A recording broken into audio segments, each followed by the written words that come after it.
Well, it's after Halloween, but I found another Halloween chick tracts. They do a lot of Halloweeny ones.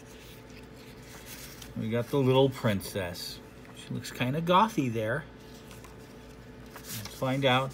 Oh no, she's not goth. That's sad. Now, one more deep breath. Honey, I need to talk to your mom. Alone. This is Spencer. Heidi's dying fast. She may not last more than a couple of weeks. That's a way to break it to her. Later that night. Mom, Daddy, am I going to die soon?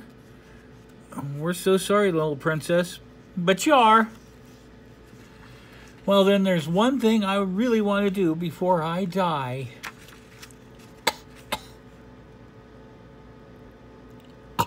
She's on a little oxygen tank. And says, can I please go trick-or-treating on Halloween? If you have the strength, honey, you can. Daddy, what will happen to me after I die? Honestly, I don't know, princess. I don't think anybody does. There's a little hint. Apparently her brother comes up and says, what are you going as, Heidi? A princess. I should have guessed it. Halloween night, she's got her little princess dress on, and she's all happy to go out trick-or-treating. Says, come on, Heidi, we don't have all night. Let's rush the dying girl. She's got to get a few last puffs on her oxygen tank. Says, hold on, I'm coming. And she goes out, and yeah, she's not got her tank with her, so she's 30 minutes later, trick-or-treat, and what a beautiful little princess. And then, thud, she falls. So, Josh, help. He needs help up. She dropped her pumpkin. Oh, he dropped his pumpkin, and she dropped her bag and the hat. Oh, what a mess. So that's it. We're going home. Josh, please, just one more house. This is the magic house, huh? Okay, but that's it. Then we're going home. I want to go to our new neighbors, the Smiths. Trick or treat. Here's some candy and a special treat. And she's handing her a chick tract. And it's one with a little witch. I read that one to you guys. God bless you both. Since that little girl is in trouble, let's go pray for her right now. Later that evening. Dear God, thank you for saving me. But what about Mom, Dad, and Josh? Mom, Dad, come quick.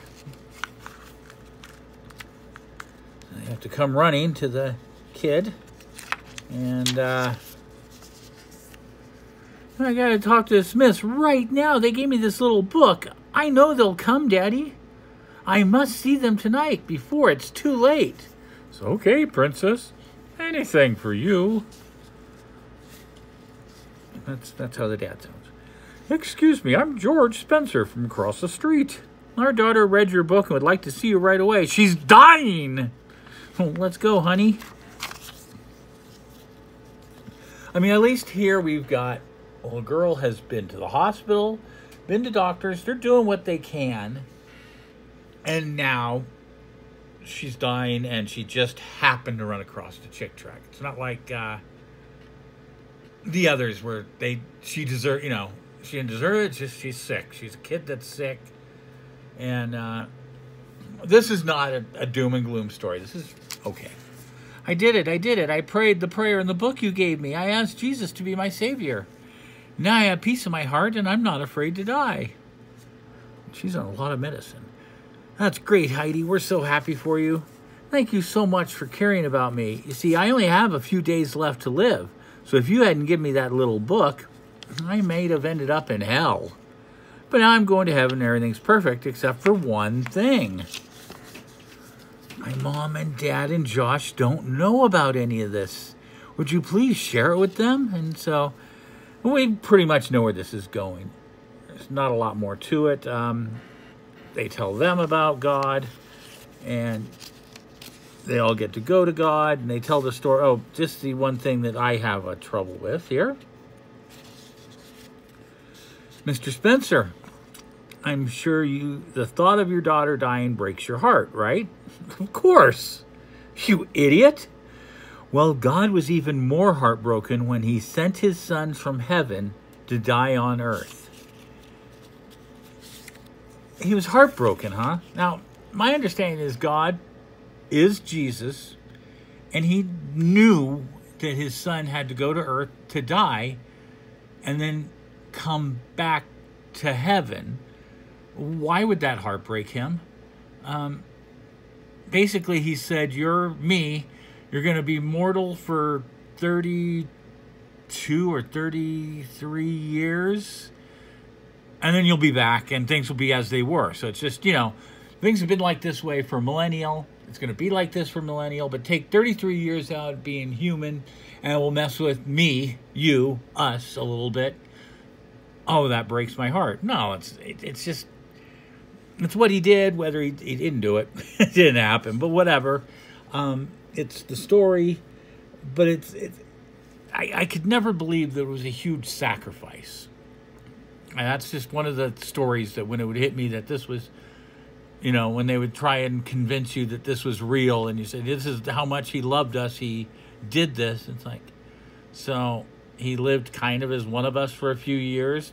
Oh, well, yeah, we've all been doing that all our lives. Okay. And so anyway, man, and the parents, of course, now they believe in it. So, and in the end, she's in heaven here, and God greets her and says, someday your whole family will be with us because they have repented. The end. A Halloween story of sorts. A little princess, and I thought this one's kind of apropos right now for nothing that's slightly happening on the internets right now. There was a show this weekend, and a friend of mine watched it, and it made him quite angry.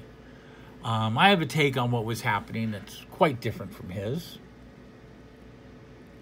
What ended up for me happened, it was Friday night, I guess, and I was sitting here getting some work done, doing things. I looked up at my YouTube suggestions, and I really don't know this lady at all. I've never interacted with her. I've seen her in chats, and quite honestly, I don't know a thing about her. She communicates a lot with emojis, and I don't read emoji. I mean, I'm old as dirt. I didn't even read cave paintings. I said, let's just invent words. This stuff sucks. So these emojis don't matter for me. I can't follow them. And I just know, names what? Rita something. Juicy. Anyways, it pops up in my Rita. That's all I know, Rita. And I'm not trying to be mean. I just don't follow. I mean, I'm not one of those guys that pays attention to a lot of stuff.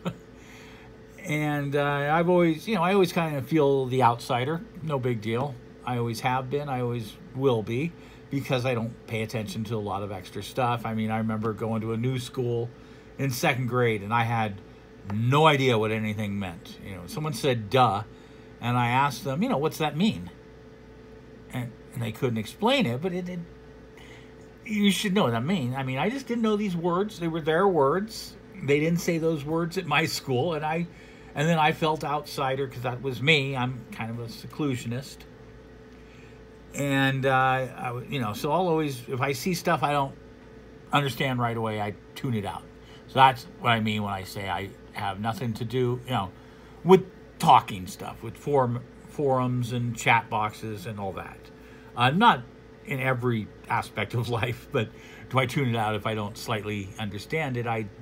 If I'm watching some chat and someone says something and someone else laughs at it, and I don't get it, I'm not going to sit there and say, why is that funny? I don't get it. I'm just like, whatever, not for me.